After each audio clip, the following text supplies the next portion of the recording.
많이 착각하고 있었죠. 그래서 여기에 대한 좀 보충 설교를 저희가 다음 주에 하도록 하겠습니다. 오늘 저희가 살펴볼 하나님의 말씀은 요한복음 17장입니다. 저희가 본문은 일단 9절로 했는데요. 9절. 요한복음 17장에 주님의 기도가 나와 있습니다. 그래서 마태복음 7장에 나온 것은 주님의 기도는 아니죠. 제자들에게 기도를 가르쳐 주신 거죠. 이렇게 기도하라고 가르쳐 주신 거고, 주님께서 실제로 하신 주님의 기도는 요한복음 17장에 나와 있습니다. 주님의 기도는 이 세 가지로 이제 구성되어 있는데요. 저희가 오늘 이 주님의 기도를 살펴봄으로써 우리는 또 어떻게 기도해야 되는지에 관해서 배워보려고 합니다. 요한복음 17장 1절부터 26절까지인데요. 너무 기니까 저희가 9절만 읽겠습니다. 요한복음 17장 9절. 요한복음 17장 9절. 찾으셨으면 한번 다 같이 읽겠습니다. 요한복음 17장 9절. 시작. 내가 그들을 위해 기도하나이다. 내가 세상을 위해 기도하지 아니하고 아버지께서 내게 주신 자들을 위해 기도하오니 그들은 아버지의 것이니이다. 아멘. 잠깐 기도하겠습니다. 하나님 아버지, 주님께서 또 기도의 본을 보여주셔서 감사드립니다. 주님의 기도를 통해서 저희가 어떻게 기도해야 되는지 배울 수 있도록 도와주시기 원합니다. 예수님의 이름으로 기도드렸습니다. 아멘. 요한복음 17장에는 성경에 나온 예수님의 기도 중 가장 긴 기도가 기록되어 있습니다. 성경엔 예수님의 기도가 여러 개가 기록되어 있어요. 그렇죠. 겟세마네 동산에서 하신 기도도 있죠. 그건 좀 짧은 기도였죠. 요한복음 17장의 기도에 비하면. 근데 짧은 기도를 3번 동일하게 반복하셨죠. 우리는 기도 응답에 대해서 관심이 많아요. 그렇죠. 하나님의 뜻대로 제대로 기도하고 또 기도가 응답받기를 원한다면 이 요한복음 17장에 기록된 예수님의 기도를 우리가 살펴볼 필요가 있습니다. 예수님께서 기도하신 이런 방법으로 우리가 기도한다면, 이러한 형식으로 기도한다면 응답받는 기도를 할 수 있을 것입니다. 예수님께서는 요한복음 17장에 나온 기도를 하시면서 7번에 걸쳐서 아버지 하나님께서 영광을 받으시기를 간구했어요. 또 7번에 걸쳐서 자신을 믿는 사람들이 영적으로 강건해지고 보호받기를 또 구했습니다. 또 7번에 걸쳐서 믿는 자들이 세상을 이기는 것으로 인해서 아버지를 찬양했습니다. 근데 이 예수님께서 하신 이 기도, 그러니까 이 예수님의 기도는 우리가 왜 본받아야 되냐면 이제 지상에서 하신 기도였거든요. 영광 중에 올라가서 또 아버지께 우리를 위해서 간구하시기도 하지만 그런 기도가 아니라 이 지상에서 하신 기도였다는 거죠. 그래서 그러니까 우리와 똑같은 이런 인간의 몸을 입고 이 지상에서 하신 기도였기 때문에 우리도 이제 이 기도를 본받아야 합니다. 그런데 예수님의 기도를 가만히 보면, 그러니까 제가 방금 말씀드린 것처럼 아버지의 영광을 구하는 그런 내용도 있었고, 또 믿는 사람들이 영적으로 강건해지기를 원하는 그런 내용도 있었죠. 근데 단 한 번도 물질적인 축복을 구하는 내용은 들어가 있지 않았어요. 단 한 번도 물질적인 축복을 해달라고 구하지는 않았다는 겁니다. 전 지금 물질적인 축복을 구하면 그것은 잘못된 기도다, 죄다, 이런 얘기를 하는 건 아닙니다. 다만 예수님의 기도에는 물질적인 것을 구하는 그런 내용은 들어가 있지 않았다는 겁니다. 또 단 하나도 자신을 위한 것은 없었습니다. 내용 중에. 예수님의 기도에는. 저는 지금 자신을 위해서 기도하면 그게 잘못된 거다, 이런 얘기를 하는 게 아닙니다. 내가 몸이 아프면 어떻게 해야 되죠? 주님께 기도해야 되죠. 그럼 자신을 위해서 기도하는 거죠. 그게 잘못된 건 아닙니다. 자연스러운 거예요, 그거는. 근데 다만 예수님께서 우리에게 좋은 기도의 본을 보여주셨는데 이 예수님의 기도에는 자신을 위해서 하는 그 기도 내용은 없었다는 거예요. 주님의 기도는 모두 하나님 아버지의 영광을 위해서 간구하는 것으로 이루어져 있었습니다. 자기가 어떤 사람인지 알기 위한 방법 중에 하나는 이 자기의 기도 제목을 보는 거예요. 왜냐면은 내가 마음에 많이 품고 있는 것을 기도를 하게 되잖아요, 주로. 그렇죠. 내가 요즘 간절히 바라는 게 있죠. 그걸 계속 생각하고 다니잖아요. 또 그걸 계속 기도하잖아요. 그래서 내가 어떤 사람인지는 이 기도 제목을 통해서 드러난다는 거죠. 성경에서도 사람의 생각이 그러한즉 그 사람이 그러하다, 이렇게 말씀하고 있잖아요. 그러니까 우리가 생각할 땐 사람이 가진 것으로 인해서 그 사람을 정의하고 평가하는데, 저 사람은 대통령이다, 저 사람은 국회의원이다, 아니면 저 사람은 뭐 건물주다. 그러니까 그 사람이 가진 것 아니면 그 사람의 사회적 지위로 그 사람을 평가합니다. 그렇죠. 그런데 하나님께서는 그렇게 평가하지 않으시고 그 사람이 생각하는 것, 그 사람의 마음 상태로 그 사람을 평가하세요. 하나님께서 보실 땐. 그래서 우리가 항상 마음에 품고 있는 것을 주로 기도하고 기도하는 것을 또 주로 마음에 품고 있죠. 그래서 내가 어떤 사람인지 좀 객관적으로 보기 위해선 나의 기도 제목을 한번 적어보는 거예요. 그게 나라는 겁니다. 그렇죠. 우리는 대부분 물질적인 복과 이 세상에서의 번영을 구하면서 마지막에 예수님의 이름을 언급합니다. 그러니까 다른 말로 포장하긴 하지만 주로 내용을 요약해보면 한마디로 이 세상에서 좀 잘 먹고 잘 살게 해달라고 하는 내용이 많이 들어가 있다는 거죠. 우리 기도에는. 근데 주님께서는 그렇게 기도하신 적도 없고 그렇게 기도하라고 가르쳐 주신 적도 없어요. 이 세상에서 예를 들면 잘 나가기 위해서는 이렇게 기도해야 된다. 이렇게 가르쳐 주신 적이 없다는 거죠. 우리의 기도가 응답받지 못하는 이유는 이 세상에서의 행복을 추구하는 것으로 기도가 가득 차 있기 때문입니다. 사람은 행복하고자 하는 그런 마음이 있죠. 난 행복하지 않았으면 좋겠다. 이런 사람은 없습니다. 행복하고자 하는 욕구가 있어요. 저도 아이들을 보면 아이들이 정말 행복한 사람이 됐으면 좋겠다. 그러니까 첫 번째는 예수님을 믿는 사람이 됐으면 좋겠다. 이게 첫 번째 바람이고 아이들을 봤을 때. 두 번째는 사실 행복한 사람이 됐으면 좋겠다. 이런 생각을 하거든요. 그러니까 행복을 추구하는 건 잘못된 게 아닙니다. 이건 인간의 본성에 속한 거예요. 그런데 문제는 이 세상에서의 행복에 관한 것으로 기도가 가득 차 있다면 이건 문제라는 겁니다. 행복을 추구하는 마음이 있는 거는 잘못된 게 아니에요. 자연스러운 현상인데 이 세상에서의 행복만 추구한다면 내가 기도로 그건 문제가 있다는 거예요. 주님의 기도는 이 세상에서의 행복이 아닌 하나님의 영광으로 가득 차 있었습니다. 행복은 나쁜 게 아니에요. 다만 행복을 추구하면 행복해지지 못한다는 게 문제라는 거죠. 하나님께서 그렇게 만들어 놓으셨어요. 인생을. 행복을 추구하면 행복해지지 못하게 만들어 놓으셨다는 거예요. 하나님의 영광을 추구해야 행복이 따라오게 만드셨습니다. 하나님께서는. 구원받지 못한 사람들은 하나님의 영광이 아닌 행복을 추구해요. 그렇죠? 제일의 가치, 특히 요즘은 그런 것 같아요.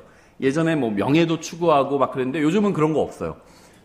행복만을 추구합니다. 명예 없어도 돼. 그냥 행복하면 돼. 하고 싶은 거 하고. 그렇죠. 그래서 자기 개발 이런 거 요즘은 별로 안 한대요. 한때 80년대, 90년대 막 그런 게 유행했었는데 지금은 자기 개발 같은 거 별로 안 한대요. 그냥 내가 행복하면 돼. 자기 개발할 시간에 차라리 내가 행복하게 즐기는 게 훨씬 더 낫다는 거죠. 그러니까 사람들이 행복을 추구해요. 근데 행복을 추구하면 행복해질 수가 없어요. 하나님께서 그렇게 인생을 만들어 놓으신 거예요. 하나님의 영광을 추구해야 사람이 행복해지도록 그렇게 하나님께서는 사람들의 인생을 만들어 놓으셨다는 겁니다. 왜냐하면 하나님께서는 자신의 영광 안에 행복을 넣어두셨어요. 하나님의 영광을 추구해야 사람이 행복해질 수 있다는 겁니다. 근데 구원받지 못하는 사람들은 그런 걸 모르니까, 성경의 진리를 모르니까 정말 행복만을 추구하면서 살아간다는 거죠. 근데 안타까운 것은 구원받은 사람들도 별로 다르지 않다는 거예요. 머리로는 알아요. 하나님의 영광을 추구해야 된다는 걸. 근데 실제 기도 제목과 또 실제 그 사람이 시간을 쓰는 것, 일주일 내내 시간을 쓰는 것은 자기의 행복을 추구하면서 살아간다는 거죠. 이 세상 사람들처럼. 구원받기 전처럼 여전히 이 세상에서의 행복을 구하기 때문에 행복을 얻지 못하고 있다는 겁니다. 구원받은 하나님의 자녀들도. 따라서 우리는 행복이 아닌 하나님의 영광을 구해야 돼요. 참된 만족은 하나님의 뜻 안에 있는데 하나님의 뜻은 하나님의 영광과 항상 관련이 있습니다. 하나님의 뜻은. 이제 이런 면에서 우리는 이전 시대의 그리스도인들보다 훨씬 더 불리한 시대에 살고 있는 것 같아요. 이 시대는 행복을 최고의 가치로 내세우는 시대입니다. 우리 시대의 세상은 자신의 행복을 위해 사는 것이 가장 가치 있게 인생을 사는 것처럼 속이고 있어요. 그래서 구원받았든 그렇지 못하든 상관없이 사람들은 오직 행복만을 위해서 살고 있어요. 인생이 오직 이 세상에서의 삶으로만 끝난다면 이 세상에서의 행복이 최대의 가치가 될 수 있겠죠. 인생이 정말 이 세상의 삶으로 끝나고 그 다음에 아무것도 없어요. 하나님도 없고 성경도 없고 영혼도 없고 지옥도 없고 하늘나라도 없다면 이 세상에서 최대한 행복하게 사는 게 그게 최고의 가치가 되어야 되겠죠. 하지만 성경이 사실이라면 우린 사실이라고 믿고 있죠. 하나님께서 살아계시고 영원히 존재한다면 하늘나라가 있고 지옥이 있다면 우리가 추구해야 될 최고의 가치는 하나님의 영광이 되어야 합니다. 행복만을 찾아 헤매면 결코 행복해질 수 없어요. 사람들은 행복을 위해서 살고 심지어 행복을 위해 교회에 나오기 때문에 정작 교회 생활이 즐겁지 못한 거예요. 오직 하나님의 영광을 위해서 살아야만 참된 행복을 누릴 수 있습니다. 또 하나님의 영광을 위해서 교회에 나와야지만 교회 생활이 즐거워질 수 있어요. 오직 이 세상에서의 행복만을 쫓던 인생은 하늘나라에서는 낭비한 인생으로 드러나게 될 것입니다. 하늘나라에선 주님의 영광을 위해서 산 인생만이 가치 있는 인생으로 드러나게 될 거예요. 요한복음 17장에 나온 예수님의 기도에 대해서 좀 생각해 보겠습니다. 1절부터 5절까지는 이제 자신에 관한 내용을 기도하셨습니다. 또 6절부터 19절까지는 예수님을 그 당시에 따르던 제자들을 위해서 기도하는 내용이었어요. 20절부터 26절까지는 나중에 믿게 될 사람들, 즉 여러분과 저를 위해서 기도하는 내용으로 이루어져 있었습니다. 그래서 먼저 예수님께서 자신을 위해서 기도하는 부분을 살펴보겠습니다. 이것을 우리의 기도와 비교해 볼 필요가 있겠죠. 먼저 1절부터 5절까지 예수님께서 이 말씀들을 하시고 눈을 들어 하늘을 향해 이르시되, 그러니까 기도는 어떤 형식이 없어요. 눈을 들어서 하늘을 향해 꼭 눈 감고 기도해야 하는 것만은 아닙니다. 눈 감고 고개 숙이고 두 손 모으고 기도하는 게 잘못됐다는 건 아닙니다. 왜 그렇게 기도할까요? 그냥 정신을 집중하기 위해서 그렇게 기도하는 거예요. 오히려 성경에 보면요, 눈을 들고 하늘을 향해서 예수님께서는 기도하셨어요. 눈을 뜨고 기도하셨습니다. 눈 뜨고 기도하는 게 전혀 잘못된 거 아니에요. 왜냐면 예전에 교회에 다닐 때 이거 이르시는 분이 있어요. 근데요, 목사님, 저 형제는 눈 뜨고 기도할 때 항상 눈 뜨고 있더라고요. 근데 그걸 어떻게 알아요, 자기는? 그렇죠. 예. 그러니까 다른 형제 고소하려고 항상 뭐 욕하려고 저 형제 기도할 때마다 눈 뜨고 있다고. 자기는 어떻게 아냐는 거죠. 자기도 눈 뜨고 있었죠. 그러니까 눈 뜨고 기도하는 건 잘못된 게 아니에요. 예수님도 눈 뜨고 하셨어요. 그러니까 기도에 대해서 가장 중요한 건 마음입니다. 진실한 마음. 그렇죠. 말이 좀 어눌해도 상관없어요. 그렇죠. 진실한 마음이면 되는 겁니다. 그 솔로몬도 하늘을 향해서 두 팔을 벌리고 기도했잖아요. 그렇죠. 굉장히 좋은 기도 같아요. 저는 하늘을 향해서 두 팔을 벌리고 하는 게 마치 아버지를 찾는 그런 기도 같잖아요. 저희도 아이들이 항상 이렇게 저를 향해서 두 팔을 벌릴 때가 많거든요. 아빠 안아주세요. 이렇게. 예. 하나님 안아주세요. 하나님. 그렇죠. 괴로울 때 하나님 찾는 거예요. 하나님께서 안아주시겠죠. 그럼 꼭 안아주시겠죠. 예, 예수님께서도 하늘을 향해서 눈을 뜨고 기도하셨어요. 예수님께서 이 말씀들을 하시고 눈을 들어 하늘을 향해 이르시되, 아버지여, 때가 이르렀사오니 아버지의 아들을 영화롭게 하사 아버지의 아들도 아버지를 영화롭게 하도록 하옵소서. 아버지께서 그에게 모든 육체를 다스리는 권능을 주셨사오니 이것은 아버지께서 그에게 주신 모든 자들에게 그가 영원한 생명을 주게 하려 하심이니이다. 영생은 이것이니 곧 그들이 유일하신 참 하나님인 아버지와 아버지께서 보내신 자 예수 그리스도를 아는 것이니이다. 내가 아버지를 땅에서 영화롭게 하였사오니 곧 내가 아버지께서 내게 하라고 주신 일을 끝마쳤나이다. 그러니까 우리가 하나님을 어떻게 영광스럽게 할 수 있냐면요, 하나님께서 우리에게 하라고 주신 일들이 있잖아요. 그것들을 우리가 열심히 해서 완수하면 하나님을 영화롭게 할 수 있다는 겁니다. 오 아버지여, 세상이 있기 전에 내가 아버지와 함께 가졌던 그 영광으로 이제 아버지와 함께 나를 영화롭게 하옵소서. 주님께서는 자신에 대해서 기도하시면서 자신의 안락함을 구하지 않으셨습니다. 자신의 영광에 대해서 말씀하셨지만 이것은 아버지께서 주신 그 과업을 완수하는 게 자기의 영광이다, 이렇게 말씀하신 거예요. 그러니까 자신의 영광과 아버지의 영광에 대해서 말씀하셨지만 이 세상에서 뭐 안락하게 사는 것, 이런 것과는 관련이 없는 내용이었다는 거죠. 또 주님께서는 이제 십자가 그 고난을 앞두고 이런 기도를 하셨죠. 근데 자기의 고통을 줄여달라고 기도하지도 않으셨습니다. 주님은 자신에 대해서 기도하시면서 하나님의 영광을 구하셨어요. 자신을 통해서 아버지 하나님께서 영광을 받으시기를 구하신 겁니다. 우리도 기도할 때 이런 기도로 시작한다면 하나님께서 얼마나 기뻐하실까요? 그렇죠. 저를 통해서 하나님께서 영광 받으시기 원합니다.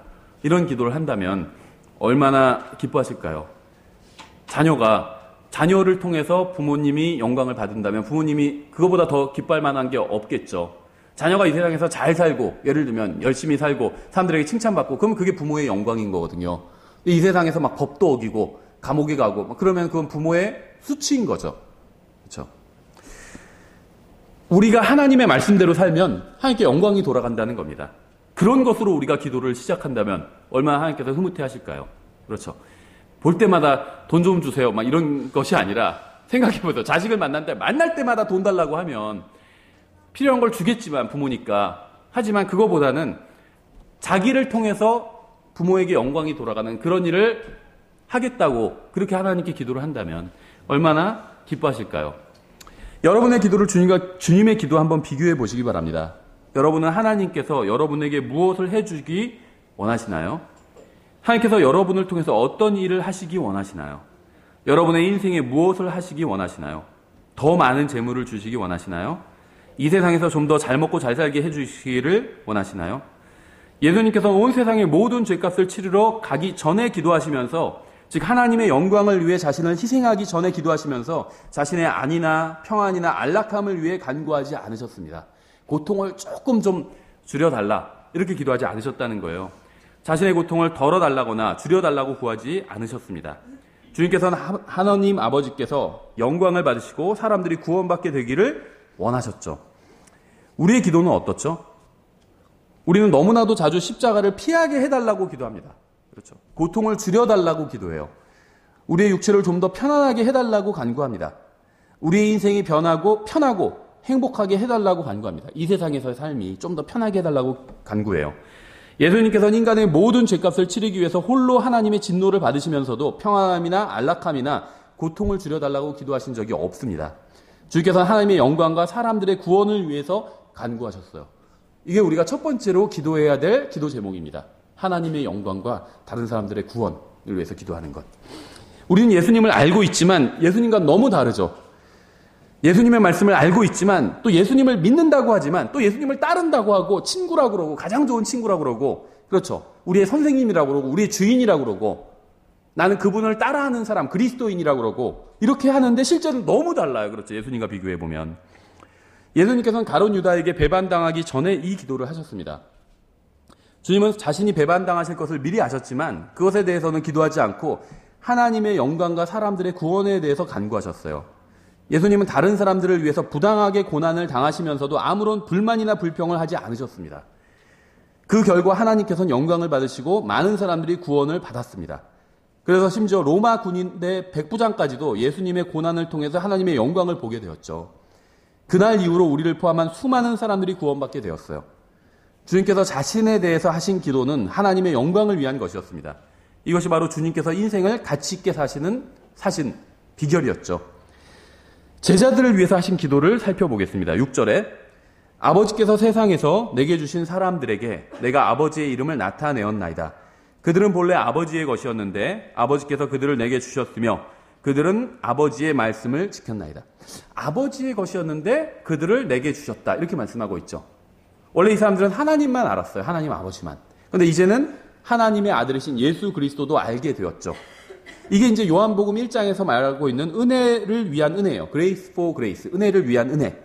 그러니까 예수님을 따르던 사람들은 침례인 요한을 따랐죠. 원래는 따랐었죠. 그러니까 하나님을 받아들인 사람들에게 대언자를 보내주시고 대언자를 받아들인 사람들에게 구원자인 예수 그리스도를 보내주신 거죠. 그러니까 하나님을 믿으면 구원받은 것은 아니지만 구원받기 전에 먼저 반드시 하나님을 믿어야 되죠. 진리가 진리로 인도합니다. 빛이 빛으로 인도해요. 사람들에게 빛을 비춰주셨는데 빛을 받아들인 사람들에게는 어떻게 하셨죠? 참 빛을 비춰주셨죠. 하나님을 받아들인 사람들에게는 어떻게 하셨죠? 하나님의 아들까지도 알려주셨죠. 이게 이제 그 말입니다. 원래는 아버지의 것이었어요. 사람들은 아버지 하나님을 믿었습니다. 침례인 요한을 따랐던 사람들은 아버지 하나님을 믿는 사람들이었죠. 아버지 하나님을 거부한 사람들은 침례인 요한도 거부했죠. 근데 침례인 요한을 따르던 사람들, 다시 말하면 아버지 하나님을 믿던 사람들은 그대로 예수님을 믿게 되었죠. 근데 침례인 요한을 거부하던 사람들, 아버지 하나님을 거부하던 사람들은 예수님도 거부해버렸습니다.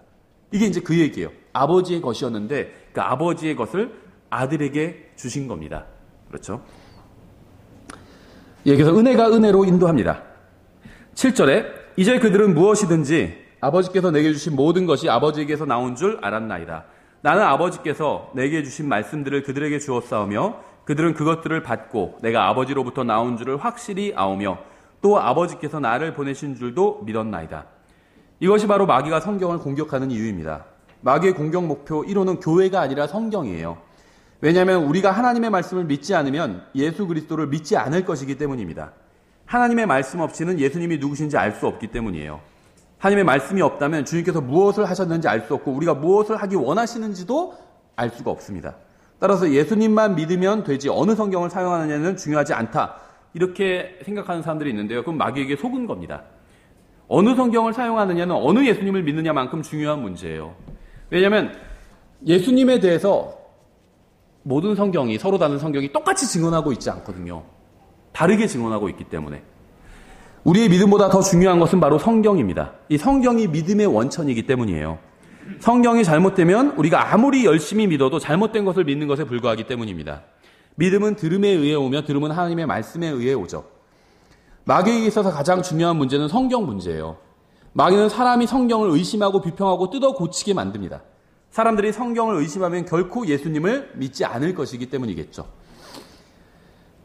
나는 아버지께서 내게 주신 말씀들을 그들에게 주었사오며 그들은 그것들을 받고 내가 아버지로부터 나온 줄을 확실히 아오며 또 아버지께서 나를 보내신 줄도 믿었나이다. 한번 순서를 잘 보세요. 하나님의 말씀을 받아들이고 나서 예수님을 믿습니다. 사람들이 예수님을 믿지 않는 이유는 하나님의 말씀을 믿지 않기 때문이죠. 반대로 말하면 또 하나님의 말씀을 믿는 사람들은 예수님을 믿는다는 거예요. 또 예수님을 믿는 사람들은 하나님을 믿는다는 거죠. 그러니까 하나님의 말씀을 믿는다는 거죠. 그러니까 예수님을 믿으면서 성경을 믿지 않을 수는 없다는 거죠. 그렇죠. 9절에 내가 그들을 위해 기도하나이다. 내가 세상을 위해 기도하지 아니하고 아버지께서 내게 주신 자들을 위해 기도하오니 그들은 아버지의 것이니이다. 예수님은 유니세프나 유엔이나 이 세상 정치와는 관계가 없으셨습니다. 그런 걸 위해서 기도하지 않았어요. 그렇죠. 내가 세계 평화를 위해 기도하나이다. 이런 걸 위해서 기도하지 않으셨습니다. 그렇죠. 우리나라 정치계가 거듭나게 되기를 위해서 기도하나이다. 이러지도 않으셨어요. 그렇죠. 생각해보세요. 그 당시에 정치인들은 훌륭했나요? 예수님 시대의 정치인들 훌륭하지 않았죠. 종교 지도자들은 훌륭했나요? 그렇지 않았죠. 그 사람들을 위해서 기도하지 않으셨어요. 예수님은 세상을 위해 기도하지 않으셨습니다. 우린 세상을 위해서 기도하지 않아도 돼요. 세상 사람들의 구원을 위해서 기도해야 되겠죠. 근데 그것 외에는 세상을 위해서 그리스도인이 기도할 필요가 없다는 겁니다. 그건 하나님의 뜻은 아니에요. 많은 교회들이 세상을 위해서 기도하죠. 국가 조찬 기도회 이런 것도 있고. 근데 성경에 그런 게 없어요. 그렇죠. 주님은 하나님 아버지의 사람들을 위해서 기도하셨습니다. 세상은 어떻게 하실 거죠? 예수님께서 불살라 버리실 거예요. 기도하실 필요가 없어요. 마치 표현이 좀 지나칠지 모르겠지만 쓰레기를 위해서 기도하진 않잖아요. 우리가. 그렇죠. 저 쓰레기들이 좋은 곳에 매장될 수 있도록 해주십시오. 이러지 않잖아요. 불태워버릴 거예요. 쓰레기들 다. 그렇죠. 세상은 불타 없어질 거예요. 근데 아버지의 사람들은 어떻게 되죠? 그 사람들은 영원히 존재하게 되잖아요. 하나님 아버지와 함께 영원히 교제를 나누게 되죠. 그래서 아버지의 사람들을 위해서는 기도를 해야 합니다. 우리는 사람들을 사랑해야 하지만 성도들을 위해서 또 기도해야 됩니다. 사람들을 사랑하고 성도들을 위해서 기도해야 돼요. 우리는 형제 자매들을 위해서 기도하고 교회와 복음 전파를 위해서 기도해야 됩니다. 세상은 이미 부패했어요. 오래전부터. 세상은 죄악으로 가득 찼기 때문에 이미 정죄를 받았고 심판이 예정되어 있습니다. 세상의 신은 마귀예요. 그렇죠. 사탄입니다. 그래서 세상과 친구가 되고자 하는 자는 하나님과 원수가 된다고 말씀하고 있잖아요. 그런데 왜 세상을 위해서 기도해요? 세상과 친구가 되면 하나님의 원수가 된다고 말씀하고 있는데 왜 세상을 위해서 기도하느냐는 거예요. 그렇죠. 세상은요 이미 정죄를 받았고 심판이 예정되어 있습니다. 이건 바뀌지 않아요. 그래서 개인의 운명은 바꿀 수 있다고 말씀드렸죠. 사람들은요 아담의 본성을 물려받아서 태어났고 죄인으로 태어났어요. 그래서 지옥에 가기로 정해져 있습니다. 죄를 지은 사람은 다 지옥에 가야 돼요. 하지만 예수님을 믿으면 그 운명이 바뀌는 거예요. 개인의 운명은 바꿀 수 있습니다. 근데 세상의 운명은 바꿀 수가 없어요. 민족의 운명도 바꿀 수가 없습니다. 그렇죠. 민족을 향한 심판은 연기될 수 있어요. 하나님께서 니느웨를 심판하려고 하셨잖아요. 그런데 심판하기 전에 항상 어떻게 하시죠? 먼저 경고를 하시잖아요. 경고를 했는데 니느웨가 회개했어요. 받아들였어요. 하나님의 말씀을. 그러니까 어떻게 하셨죠? 심판을 연기해 주셨잖아요. 하지만 이게 이제 요나서에 기록된 내용이죠. 나중에 나훔서를 보니까 어떻게 되어 있죠? 나훔서에 보면 니느웨가 심판을 받습니다.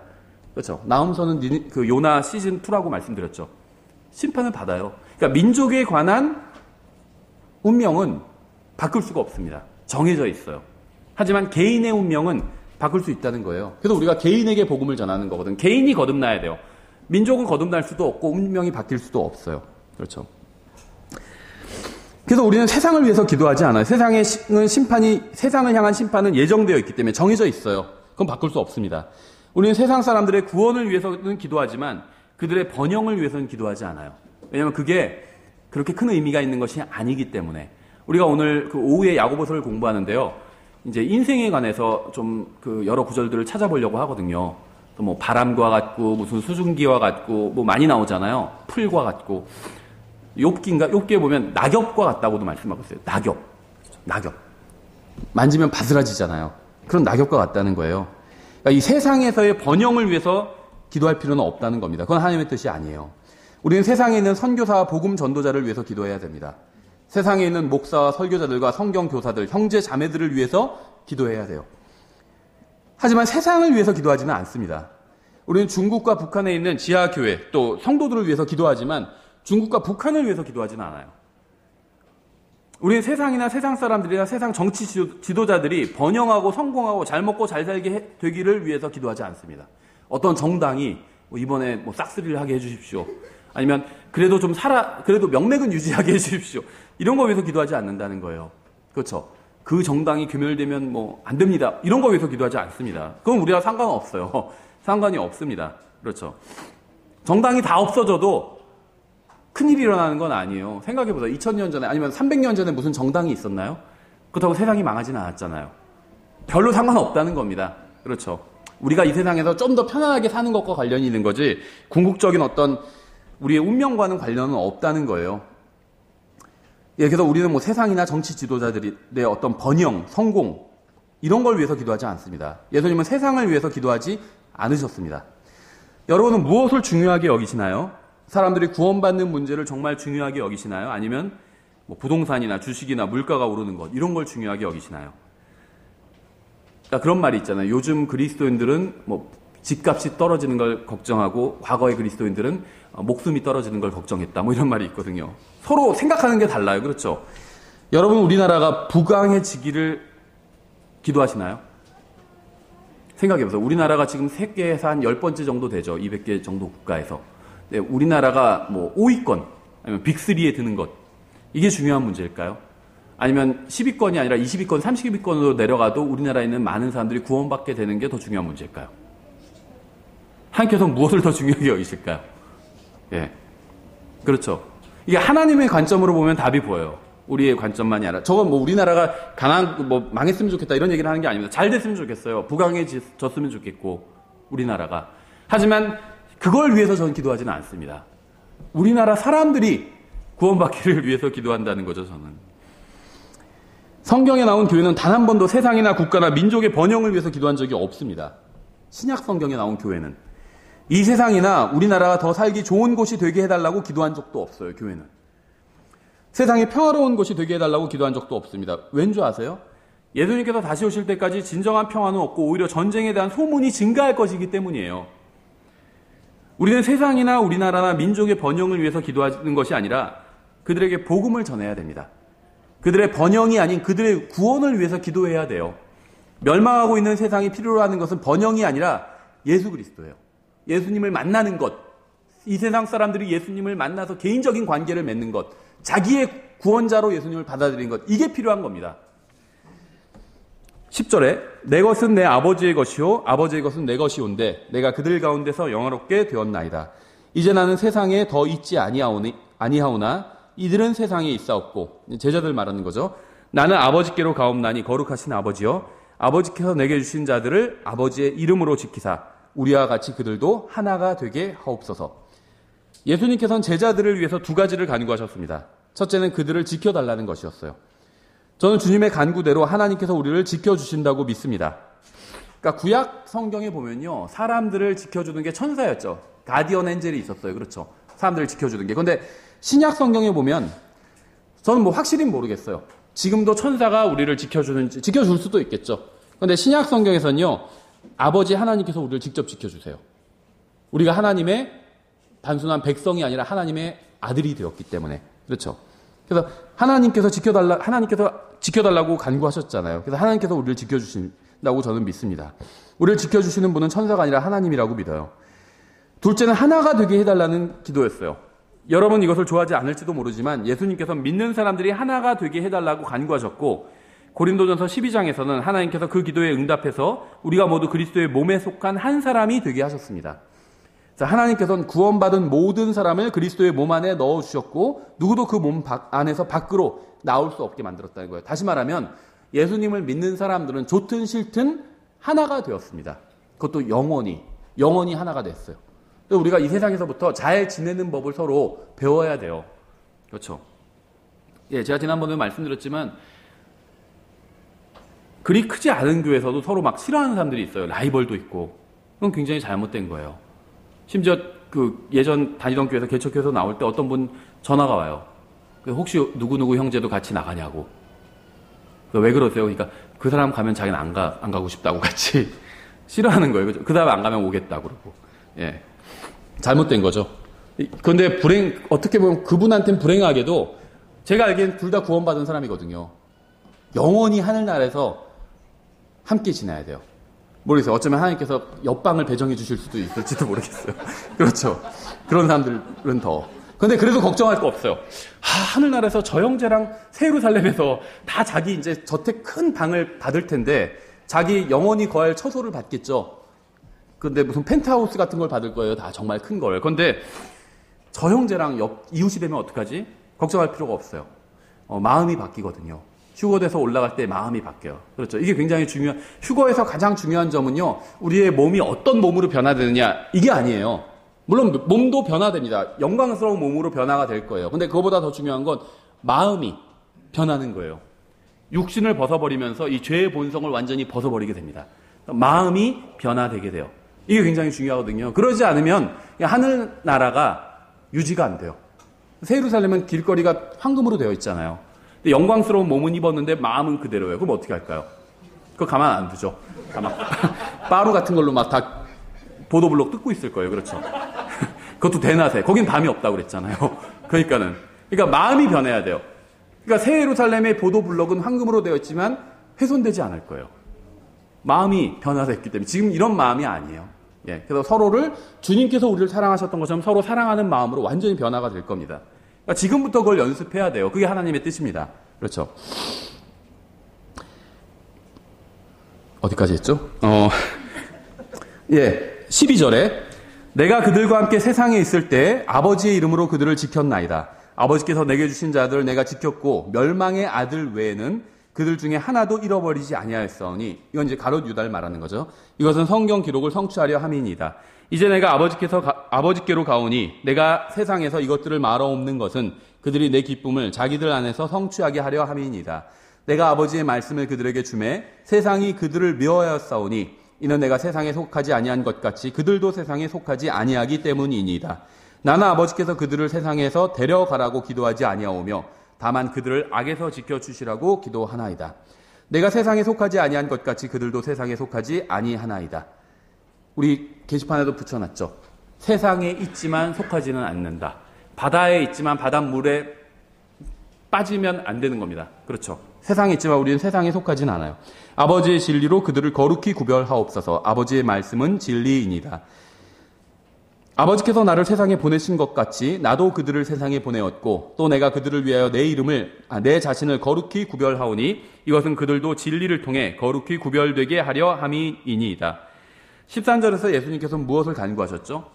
주님의 기쁨이 우리 안에 충만하기를 구하셨습니다. 여러분은 주님의 기쁨으로 충만해지기를 원하시나요? 예수님은 우리가 주님의 기쁨과 정확하게 똑같은 기쁨을 누리기를 원하신 거예요. 그리고 또 할 수 있다는 겁니다. 죽어서 하늘나라에 가면이 아니라 지금부터도 할 수 있다는 거예요. 내가 아버지의 말씀을 그들에게 주매, 이렇게 말씀하셨죠. 예수님께서는 우리에게 주님의 것과 똑같은 기쁨을 누리기를 원하셨어요. 그래서 우리에게 하나님의 말씀을 주셨습니다. 그러니까 이 구절들이요, 지금 13절, 14절 이런 한 절 한 절이 다 다른 얘기를 하고 있는 것 같은데 전혀 엉뚱한 얘기를 하고 있는 것이 아닙니다. 하나님의 말씀을 우리에게 주셨어요. 그래서 우리가 주님의 기쁨을 누릴 수 있게 되었다는 겁니다. 우리가 하나님의 말씀이 아닌 다른 것들에서 기쁨을 찾으려고 하면 실패하게 될 겁니다. 예수님께서 보라고 하신 것을 보지 않고는 우리가 결코 기쁨을 찾을 수가 없습니다. 사람들은 하나님의 말씀이 아닌 다른 것에 시간을 쓰면서 자신에게 기쁨이 없는 이유가 하나님 때문이라고 생각해요. 하나님께서는요, 우리가 이 세상에서 예수님께서 누리셨던 충만한 기쁨을 누리게 하기 위해서 하나님의 말씀을 주셨어요. 그러니까 정말 참된 기쁨이 하나님의 말씀 안에 있습니다. 여기서 찾으면 여러분이 기쁨을 찾을 수가 있어요. 근데 사람들은 이 기쁨 자체를 찾고자 해요. 그런데 잘못된 곳에서 찾는다는 거죠. 하나님의 말씀이 아닌 다른 곳에서 찾아요. 근데 거기에 없어요, 기쁨이. 약간 기쁨이 있는 것 같지만 껍질만 있을 뿐이지 알맹이를 까보면 기쁨이 없어요. 그러니까 다른 데서 막 시간 쓰고 돈 쓰고 그러면서 체력을 쓰고 하면서 기쁨을 찾으려고 했는데 찾지 못해요. 그래 놓고는 하나님을 원망한다는 거죠. 그건 잘못된 거라는 겁니다. 자신에게 기쁨이 없는 이유가 목사나 아내나 남편이나 자식들 때문이라고 생각하는 경우도 있어요. 근데 하나님께서는요, 목사 안에 기쁨을 넣어주신 적이 없어요. 아내 안에, 남편 안에, 자식들 안에 기쁨을 넣어주신 적도 없습니다. 기쁨은 하나님의 말씀 안에 있어요. 하나님께서는 여러분에게 기쁨을 주셨습니다. 말씀을 주셨어요. 여기서 여러분이 찾으면 찾을 수가 있습니다. 다만 그것은 하나님의 말씀을 통해서 주셨을 뿐이죠. 따라서 우리가 하나님의 말씀을 읽지 않는다면 절대 기쁨을 찾을 수 없습니다. 15절에 나는 아버지께서 그들을 세상에서 데려가라고 기도하지 아니하오며 다만 그들을 악에서 지켜주시라고 기도하나이다. 내가 세상에 속하지 아니한 것 같이 그들도 세상에 속하지 아니하나이다. 우리는 구원받자마자 하늘나라로 가지 않았습니다. 구원받는 순간 바로 들림받아 올라가지도 않았어요. 구원을 받아도 여전히 세상에 남아 있습니다. 주님께서는 우리를 악에서 지켜달라고 기도하셨어요. 우리가 이 세상에 그대로 남아 있지만 악에 빠지지 않게 해달라고 간구하신 겁니다. 우리는 구원받고 나서도 여전히 악한 세상에서 살고 있어요. 악한 사람들이 일하는 회사에 가고 악한 사람들이 모여서 공부하는 악한 학교에 갑니다. 우리 주님께서는 우리가 주님의 말씀 안에 거하면 악에 빠지지 않게 지켜주실 수가 있다는 겁니다. 어차피 이 세상은 다 악해요. 근데 우리가 주님의 말씀을 가지고 주님의 말씀 안에서 걷는다면, 주님의 말씀에 따라 산다면 악에 빠지지 않을 수 있다는 거예요. 우리는 세상 사람들에게 친절하게 대해야 하지만 악한 이 현 세상의 사람들과 친구가 되어서는 안 됩니다. 세상과 친구가 되는 것은 하나님의 원수가 되는 것이기 때문이죠. 그러니까 우리는 세상 속에 있지만 세상에 속하지는 않아요. 이것이 바로 제자들을 위한 예수님의 기도였죠. 17절에 아버지의 진리로 그들을 거룩히 구별하옵소서. 아버지의 말씀은 진리이니라. 아버지께서 나를 세상에 보내신 것 같이 나도 그들을 세상에 보내었고 또 내가 그들을 위하여 내 자신을 거룩히 구별하오니 이것은 그들도 진리를 통해 거룩히 구별되게 하려 함이니이다. 첫째, 예수님께서는 제자들에게 하나님의 말씀을 주셨습니다. 둘째, 그들을 악에서 지켜달라고 기도하셨죠. 셋째, 세상에서 자신이 아버지를 대리한 것처럼 제자들이 자신을 대리하기를 원하셨습니다. 예수님께서 3년 반 동안 그저 선한 일만 하신 것이 아니라 입을 열어서 복음을 선포하셨죠. 복음만 선포하시고 또 엉망진창으로 사신 것이 아니었어요. 예수님께서는 설교한 대로 사셨고 사신 대로 설교했습니다. 주님께서는 제자들에게 기쁨을 주시기 위해 그들에게 하나님의 말씀을 주셨고 그들을 악에서 보호해달라고 기도하셨고 그들이 세상에서 주님의 증인이 되게 해달라고 기도하셨습니다. 그래야 그들이 기쁨을 얻을 수 있기 때문이에요. 여기에 하나님께서 주시는 기쁨이 있다는 거예요. 성도의 기쁨은 주위 사람들이나 세상이 그에게 어떻게 대하는지가 아닌 그가 하나님의 말씀을 가지고 어떻게 세상에서 사는지에 달려있다는 거예요. 이걸 알아야 기쁨이 충만한 삶을 살 수 있다는 겁니다. 사람들이 나에게 어떻게 대하는지에 기쁨이 있는 게 아니라는 겁니다. 거긴 기쁨이 없어요. 잘 대해줘도 그 기쁨은 일시적인 기쁨일 뿐이에요. 내가 하나님의 말씀을 가지고 이 세상에서 어떻게 사는지에 거기에 성도의 기쁨이 있다는 겁니다. 예수님을 위해 살지 않으면 기쁨은 사라지게 됩니다. 기쁨을 다시 찾는 방법은 예수님께서 하신 말씀에 순종하는 것밖에 없어요. 예수님의 말씀, 하나님의 말씀으로 돌아와야지 기쁨을 되찾을 수 있다는 겁니다. 주님께서는 우리에게 하나님의 말씀을 주셨고 악으로부터 보호해 주셨고 우리에게 사명을 주셨고 또 우리를 세상에 보내셨습니다. 여러분의 인생의 목표와 가치는 이러한 것과 얼마나 부합하고 있나요? 여러분은 다른 사람이 아닌 하나님의 말씀에서 기쁨을 찾을 수 있어요. 참된 기쁨은 우리가 소유한 것이나 상황이나 주위에 있는 다른 사람들로 인해서 흔들리지 않아요. 주님께서는 이제 조금 후면 십자가에 달리실 것이고 이 요한복음 17장 상황에서 그 사실을 잘 알고 계셨지만 여전히 기쁨을 가지고 계셨고 제자들도 자신의 기쁨과 똑같은 기쁨을 가지게 되기를 소망하셨습니다. 생각해 보세요. 이제 조금 후면 주님께서는 십자가에 달려 돌아가실 겁니다. 최악의 상황이죠. 그렇죠. 그런데도 불구하고 주님은 기쁨을 가지고 계셨다는 거예요. 그러니까 이것이 사실이라면 여러분의 상황은 여러분의 기쁨에 아무런 영향을 주지 못한다는 겁니다. 그러니까 상황 때문에 기쁨이 없는 게 아니라는 거예요. 요즘 왜 이렇게 기쁨이 없지? 왜 이렇게 우울하지? 상황 때문이 아니라는 거예요. 남편이 막 속썩이지, 애들은 또 막 말 안 듣지. 그래서 기쁨이 없는 게 아니라는 겁니다. 그렇죠. 하나님의 말씀 안에 기쁨이 있는데 하나님의 말씀을 읽지 않고 그 말씀대로 살지 않기 때문에 기쁨이 없는 거예요. 그러니까 여러분에게 기쁨이 없는 이유와 책임은 여러분에게 있다는 겁니다. 그렇죠. 속 썩이는 남편이나 말 안 듣는 아이들이나 자매, 아내나 상황이나 그런 것 때문에 나에게 기쁨이 없는 것이 아니라는 겁니다. 기쁨은 상황이나 주위에 있는 다른 사람들에게 달린 것이 아니라 여러분의 마음에 달렸어요. 여러분의 마음이 하나님의 말씀을 어떻게 대하느냐에 달려 있다는 겁니다. 자신을 위해 사는 사람은 결코 주님께서 말씀하신 기쁨을 얻지 못할 겁니다. 참 이상하죠? 이 기쁨은 내가 누리는 거잖아요. 그러니까 내가 기쁨을 누리기 위해서 나를 위해서 살아요. 그러면 기쁨을 얻지 못하게 하셨어요. 하나님께서 그렇게 인생을 만들어 두신 거예요. 예수님의 이름으로 기도하기 위해서는 예수님께서 구하신 것과 같은 것을 구해야 됩니다. 이제 우리들을 위해서 간구하신 내용을 살펴보겠습니다. 20절에 내가 이 사람들만을 위해 기도하지 아니하고 그들의 말로 인하여 나를 믿을 자들을 위해서도 기도하오니. 그러니까 이제 자기에 관해서 기도하셨고, 그 다음에 제자들을 위해서 기도하셨죠. 그리고 이제 세 번째로 제자들을 통해서 예수님을 믿게 될 사람들을 위해서도 이제 기도를 하기 시작하십니다. 그러니까 믿을 자들은 우리를 의미하는 거예요. 사도들이 복음을 전해서 사람들이 구원을 받았고, 그들이 복음을 전해서 다른 사람들이 구원받았고, 또 그들이 복음을 전해서 또 다른 사람들이 구원받았죠. 이게 이제 2000년 동안 반복이 되어서 결국 우리가 구원을 받게 되었죠. 21절.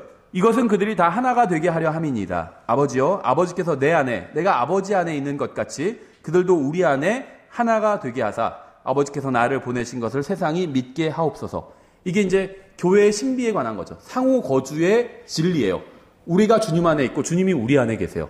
그렇죠. 상호 거주. 예수님의 기도가 응답받았다면 지난 2000년간 교회는 단 한 번도 분열하지 않았겠죠. 단 하나의 구원받은 가정도 또 깨지지 않았겠죠. 그러니까 예수님과 아버지 하나님은 단 한 번도 관계가 깨진 적이 없었습니다. 비결이 무엇이었을까요? 예수님께서는 자신의 뜻이 아니라 아버지의 뜻대로 행하셨기 때문에 관계가 깨지지 않은 거예요. 우리는 왜 분열하고 갈라서는지 아세요? 교회가 막 분열하고 깨지고 갈라서잖아요. 그렇죠? 실제로 저 예전에 다른 지역에서 그런 교회를 봤어요. 그 교회 이름이 뭐 흰돌교회였나 뭐 그런 흔한 이름의 장로교회였는데요. 흰돌교회하고 거기서 분열해서 바로 옆에 분열한, 그러니까 교회가 불가피한 일로 분열할 수도 있겠죠. 그럼 조금 먼데 안 보이는 데 세울 것 같은데 바로 옆에 세웠어요. 예, 그래서 원조 이렇게 해놓고, 예, 진짜로 원조라고 해놨더라고요. 원조 흰돌교회라고. 예. 왜 그렇게 분열하고 갈라서는지 아세요? 예수님처럼 하지 않았기 때문이에요. 예수님과 하나님과의 관계가 깨지지 않은 이유는 아버지와의 관계가, 예수님과 아버지와 성령님은 한 하나님이시죠. 이 예수님과 아버지와의 관계가 깨지지 않은 이유는 예수님께서 아버지의 뜻대로 하셨기 때문입니다. 우리도 서로 자기의 뜻이 아니라 하나님의 뜻대로 하고, 첫 번째는. 두 번째는 다른 사람을 존중해 준다면 그럼 교회가 깨지지 않게 돼요. 예수님처럼 하면 교회가 깨지지 않게 된다는 겁니다. 22절에 아버지께서 내게 주신 영광을 내가 그들에게 주었사오니 이것은 우리가 하나인 것 같이 그들도 하나가 되게 하려 함이니이다. 내가 그들 안에 있고 아버지께서 내 안에 계시나니 이것은 그들이 하나 안에서 완전해지게 하려 함이며 아버지께서 나를 보내신 것과 또 아버지께서 나를 사랑하신 것 같이 그들도 사랑하신 것을 세상이 알게 하려 함이니이다. 아버지여, 원하건대 아버지께서 내게 주신 자들도 내가 있는 곳에 나와 함께 있게 하사 아버지께서 세상의 창건 이전에 나를 사랑하셨으므로 친히 내게 주신 나의 영광을 그들이 보게 하옵소서. 오 의로우신 아버지여, 세상이 아버지를 알지 못하였을 때 나는 아버지를 알았사옵고 이들도 아버지께서 나를 보내신 줄 알았사옵나이다. 내가 아버지의 이름을 그들에게 밝히 드러내었고 또 드러내리니 이것은 아버지께서 나를 사랑할 때 보여주신 그 사랑이 그들 안에 있게 하고 나도 그들 안에 있게 하려 함이니이다 하시니라. 예수님은 부드러운 친절과 사랑으로 베드로를 회복시켜 주셨습니다. 믿지 않는 아내나 남편을 위해서 해야 할 일이 무엇일까요? 믿지 않는 자녀를 위해서 해야 할 일이 무엇일까요? 교회에서 다른 형제, 자매들을 위해서 해야 될 일이 무엇일까요? 교회가 세상을 위해서 해야 될 일이 무엇일까요? 다른 사람이 하나님 앞에서 바르게 설 수 있도록 돕고 인내로 기다리는 겁니다. 그렇죠. 서로가 서로를 돕는 거예요. 하나님 앞에서 저 사람이 바로 설 수 있도록 돕고 인내하고 기도하고 그렇게 기다리는 거예요. 저는 목사로서 사람들에게 하나님의 말씀을 선포합니다. 하지만 단 한편의 설교로는 사람들의 마음을 변화시킬 수가 없어요. 계속해서 하나님의 말씀으로 가르치고 권면하고 책망하고 경고해서 자기 중심적인 마음을 그리스도의 중심적인 마음으로 바꾸는 방법밖에 없어요. 그렇죠. 죄의 특징은요, 자기 중심적이라는 겁니다. 이기적이라는 거예요. 그렇죠. 그러니까 이기적인 모든 것은 다 죄입니다. 기도도 죄가 될 수 있어요. 이기적인 기도는 죄예요. 그렇죠. 이기적이지 않고 이타적인 죄는 없어요. 그건 희생이고 선한 행위라고 불러요. 그렇죠. 이타적인 죄는 없어요. 죄는 다 이기적입니다. 그리고 이기적인 건 다 죄예요. 모든 그리스도인들은 자기 중심적인 마음을 예수님 중심적인 마음으로 바꿔야 돼요. 이것이 바로 모든 그리스도인들이 이 세상에서 해야 될 일입니다. 예수님께서는 우리의 마음을 바꾸시기 위해 오랫동안 친절하게 대하시면서 인내해 주셨어요. 우리도 다른 사람들을 이렇게 대해야 됩니다. 가족보다 자신을 더 사랑하면 가정은 어려워져요. 그렇죠. 다른 형제 자매들보다 자신을 더 사랑하면 교회는 어려워집니다. 예수님께서는 우리가 하나님 아버지께 영광을 돌리고 주님께서 우리를 사랑하셨던 것처럼 서로 사랑하고 하나가 되게 해달라고 기도하셨어요. 자기 방식으로 사랑하는 게 아니라 예수님께서 우리를 사랑하셨던 것처럼 우리가 그렇게 서로 사랑하기를 원하셨습니다. 예수님께서 우리를 어떻게 사랑하셨죠? 자기 목숨까지도 버리시면서까지 우리를 사랑해 주셨잖아요. 우리가 그렇게 사랑하기를 원하신다는 거예요. 그렇죠. 주님의 마음은 아버지에 대한 사랑과 다른 사람들에 대한 사랑으로 가득 차 있었습니다. 주님은 항상 자신보다 아버지 하나님과 다른 사람들을 먼저 생각하셨어요. 자신의 인생을 좀 더 편하게 해달라고 기도하지 않으셨습니다. 다른 사람들에게 자신의 기쁨과 똑같은 기쁨이 임하기를 기도하셨어요. 전 여러분이 자신의 행복과 물질을 위해서 기도하는 것이 모두 잘못되었다는 이야기를 하는 것은 아닙니다. 다만 신약 성경에는 그러한 기도가 없다는 사실을 말씀드리는 거예요. 성경 어디에서도요, 자기를 위해서, 신약 성경에서, 교회에서, 그리스도인이 자기를 위해서 기도하는 것, 자기의 물질적인 어떤 번영을 위해서 기도하는 것, 자기가 이 세상에서 잘 먹고 잘 살게 되는 것을 위해서 기도하는 것은 나오지 않아요. 딱 한 번 자기 병 고쳐달라고 기도하는 게 나오죠. 사도 바울의 기도였죠. 유일하게 딱 한 번 나와요. 그런데 응답받지 못했습니다. 그렇죠.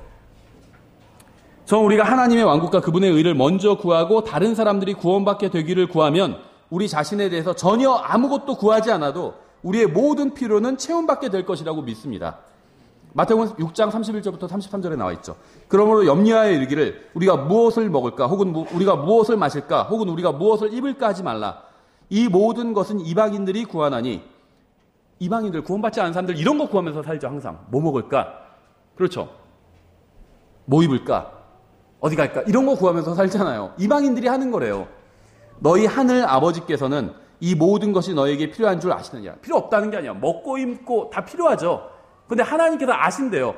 오직 너희는 첫째로 하나님의 왕국과 그분의 의를 구하라. 그리하면 이 모든 것을 너에게 더하시리라. 이 마태복음 6장과 요한복음 17장은요. 기도의 목적이 무엇인지를 알려주고 있어요. 기도의 목적은요. 때를 써서 하나님께 무엇인가를 받아내는 게 아닙니다. 생각해 보세요. 우리가 구하기도 전에 우리에게 필요한 것을 하나님께서는 다 아신다고 그랬죠. 아실까요? 모르실까요? 아세요. 내가 기도로, 자, 첫 번째는 기도해야 돼요, 우리가. 그렇죠? 기도하는 건 바른 일입니다. 그런데 두 번째는 우리가 기도할 내용을 하나님께서 미리 다 아세요. 우리에게 필요한, 우리가 왜 기도를 하죠? 필요한 걸 달라고 하기 위해서 기도하는 거잖아요. 근데 우리에게 필요한 걸 하나님께서는 다 알고 계신대요. 그럼 기도를 왜 하죠? 내가 필요한 걸 달라고 하기 위해서 기도하는 거잖아요. 그런데 나에게 필요한 걸 하나님께서 다 알고 계세요. 근데 왜 기도해요? 다 알고 계신데 입만 아프게. 그래서 어떤 분 그렇게 기도하는 분도 봤어요. 하나님 저 무슨 기도할지 다 아시죠? 하고 그걸로 기도 끝내는 사람도 봤어요. 근데 왜 기도하죠? 요한복음 17장에 그 기도의 목적이 나와 있다는 거예요. 예수님께서 기도하시면서 어떤 얘기를 하셨죠? 하나님 아버지에 대해서 이야기를 하셨죠. 하나님의 영광에 대해서 이야기하셨죠. 다른 사람들에 대해서 얘기하셨죠. 이게 기도의 목적이에요. 그러니까 기도의 목적은요, 우리의 마음을 하나님의 영광과 다른 사람들에 대한 마음으로 가득 채워줘요. 그게 바른 기도예요. 그래서 바른 기도는요, 하나님의 영광을 구하는 기도, 또 다른 사람들이 구원받고 영적으로 잘 되기는 것, 영적인 어떤 번영을 위한 기도, 이게 바른 기도예요. 왜냐하면 그렇게 기도하면서 나의 마음이 그런 마음으로 바뀌거든요. 그러니까 예수님께서 원하시는 우리의 마음은요, 하나님의 영광으로 가득 차고 다른 사람들의 영적 유익을 위해서 가득 차는 거예요. 그게 우리가 원하시는 거예요. 왜냐하면 왜 그런 줄 아세요? 그 사람이 생각하듯이 그 사람이 그러하다고 말씀하셨잖아요. 우리가 그런 사람이 되기를 원하시는 거예요. 우리가 영광스러운 사람, 그것도 세상의 영광이 아닌 하나님의 영광, 그런 영광스러운 사람이 되기를 원하시는 거예요, 하나님께서는. 그래서 우리의 마음이 하나님의 영광으로 가득 차기를 원하시는 거예요. 그리고 다른 사람들에 대한 마음으로 가득 차기를 원하시는 거예요. 그게 예수님께서 품으셨던 마음이었고, 지상에서. 지금도 예수님은 그 마음을 품고 계세요. 아버지 옆에서 우리를 위해서 중보하고 계시잖아요. 다른 사람에 대한 마음으로 가득 차 계신 거예요. 이게 기도의 목적이에요. 그래서 우리가 하나님은 모든 걸 다 아세요. 우리가 말로 기도하지 않아도 다 알고 계세요. 그렇지만 우리가 말로 이런 걸 하나님께 드러내기를 원하시는 거예요. 하나님의 영광을 이분 마음에 가득한 것이 나온다고 말씀하고 있죠. 그래서 우리의 마음이 무엇으로 가득 차 있는지를 기도를 통해서 우리가 드러나게 되거든요. 그걸 원하시는 거예요. 그래서 하나님께서 우리에게 뭘 구하라고 말씀하셨죠? 하나님의 왕국과 그분의 의를 구하라고 말씀하셨잖아요. 하나님의 왕국, 영적인 왕국이죠. 예수님을 믿는 사람들이 들어와서 거하는 왕국에 먹고 마시는 것이 아니라 사랑과 기쁨과 희락과 이런 것들이 하나님의 왕국이라고 말씀하셨잖아요. 이 영적인 왕국, 또 그분의 의, 이게 굉장히 중요하거든요. 예수님의 의를 구원받지 않은 사람들은 거부하잖아요. 그 사람들이 예수님의 의를 받아들여야 돼요. 그렇죠. 우리는 예수님의 의를 받아들여서 구원받았잖아요. 그런데 때로는 예수님의 의가 아닌 우리의 의를 내세울 때가 있죠. 예수님, 그래도 이 분야는 제가 전문가입니다. 이렇게 해야 돼요. 어쩔 수가 없어요. 거짓말 조금 하면서 사업을 해야지 정직하게 다 광고해서 누가 오겠어요. 자기 의를 내세우는 거예요. 그렇죠. 내 생각이 아니라 내 생각은 이쪽이 맞는 것 같은데 하나님의 말씀은 저쪽이 맞다 그러면 저쪽으로 가는 겁니다. 내 생각을 접고. 그게 나의 의를 버리고 하나님의 의를 받아들이는 거예요. 구원받은 사람은요, 십자가에서 예수님의 의를 받아들였어요. 그런데 다시 구원받은 이후에 그리스도인의 삶을 자기 의로 사는 사람들이 너무나도 많아요. 다시 십자가 앞으로 돌아가서 다시 구원받으라는 것이 아니라 다시 거기서부터 자기 의를 내려놓고 다시 예수님의 의를 따라서 살아야 됩니다. 그래서 우리가 구해야 될 건 하나님의 왕국과 그분의 의를 구하는 거예요. 그리하면 이 모든 것, 이게 뭐죠? 먹고 마시고 염려하는 것들이죠. 공과금 어떻게 낼까? 집세 어떻게 낼까? 이런 것들, 이 모든 것들을 더해 주신대요. 구하지 않아도 된대요. 하나님께서 알아서 해주신대요. 근데 알아서 안 해주시는데요? 그럼 죽어서 그냥 하나님께 가는 거예요. 방법이 없어요. 안 해주시면. 그렇죠. 해주시면 감사함으로 받으면 되는 거고. 안 해주셔도요, 그렇게 큰일이 일어나는 건 아니에요. 생각해 보세요. 전 그게 좋다는 게 아닙니다. 가끔 보면 굶어 죽은 사람 이야기가 나와요. 우리나라에서도. 그래서 인기척이 없고, 예를 들면 월세가 안 들어서 주인이 경찰 불러서 따고 들어가 봤더니 굶어 죽어 있고, 냉장고에 아무런 음식도 없고, 굶어 죽은 모녀 이야기, 이런 것들이 가끔 나오죠. 비참하죠. 비참해요. 저도 그렇게 되지 않기를 원하고, 여러분도 그렇게 되지 않기를 원합니다. 근데 그 사람이 구원받았다면요, 그렇게 비참한 게 아니에요. 진짜 비참한 건요, 이 세상에서 잘 먹고 잘 살다가 원하는 모든 것을 다 이루고 살다가 죽어서 지옥에 가는 게 그게 진짜 비참한 거예요.